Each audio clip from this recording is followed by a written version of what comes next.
Kalau tidak ada perjanjian kawin, maka ketika salah satu pasangan meninggal dunia, maka harta setengah dibagi ke pasangannya terlebih dahulu. Baru Oke. setengahnya lagi dibagi pasangan dan anak-anaknya. Nah, itu jadi akibat hukumnya tuh terhadap harta tuh di situ Hmm. kaitannya dengan warisan. Tapi kalau misalnya hartanya sudah terpisah masing-masing, suaminya mati, maka harta suami langsung dibagi rata dengan istri dan anak-anak.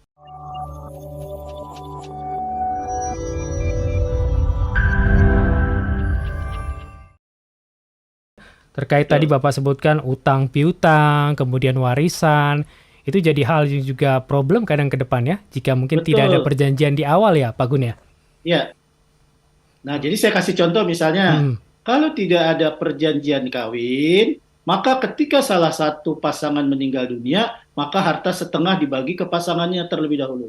Baru Oke. setengahnya lagi dibagi pasangan dan anak-anaknya. Nah, itu jadi akibat hukumnya tuh terhadap harta tuh di situ Hmm. kaitannya dengan warisan. Tapi kalau misalnya hartanya sudah terpisah masing-masing, suaminya mati, maka harta suami langsung dibagi rata dengan istri dan anak-anak. Hmm. Istrinya mati, lalu dibagi rata dengan suami dan anak-anak. Nah, jadi konsekuensinya berbeda.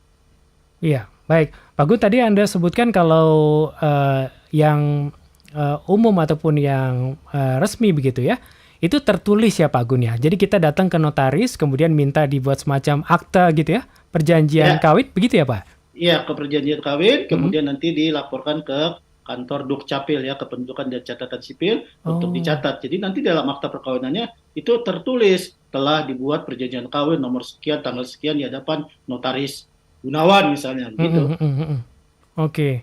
Di situ itemnya satu, 2, bahkan sampai 10 bisa terpapar di situ semua ya Pak ya? Tertulis semua di Ya, situ. ya, jadi arti nanti dilampirkan perjanjian kawinnya. Jadi kantor Kependudukan dan Catatan Sipil setempat itu menyimpan arsipnya. Iya. Ini Pak Gun kalau calon pasangan suami istri begitu ya, mereka akan membuat, ini kita bicara sebelum ya Pak Gun ya, Ya. membuat perjanjian perkawinan. Apa saja Pak yang mesti dibawa ataupun disiapkan ketika misalnya menghadap notaris, Pak Gun misalnya dalam hal ini, apa yang mesti disiapkan Pak? Ya, pertama dia mesti menyiapkan surat kalau kalau di gereja gitu ya, Hmm, hmm, hmm. surat pemberkatan ya.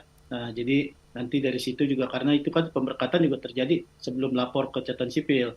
Nah, tetapi Oke. jika memang dia mau sebelum itu juga tidak apa-apa, jadi dia membawa KTP suami istri, Hmm, hmm. kemudian akta lahir. Nah, itu harus dibawa disampaikan supaya notarisnya bisa mengetik ke dalam Hmm, hmm. akta otentik tadi.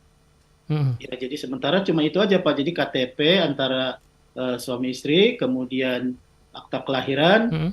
kartu keluarga. Nah, itu yang biasanya notaris untuk dilampirkan sebagai arsipnya. Oke, untuk template dokumennya sudah ada di teman-teman notaris Pak Notaris ya? sudah ada ya. Oke, nanti tinggal dilengkapi dengan data-data yang masuk dari calon tadi ya? Betul. Kalau Hmm. standarnya memang baik-baik saja, tetapi ada kalanya Hmm. ada yang meminta begini.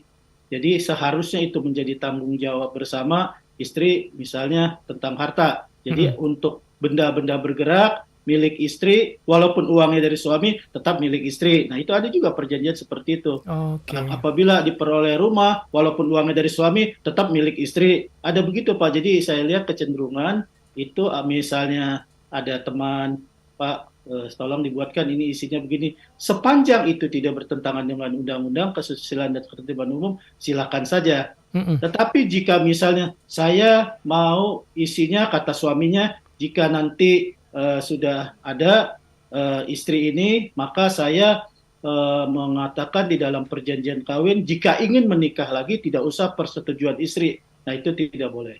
Oh, Ya, jadi oke.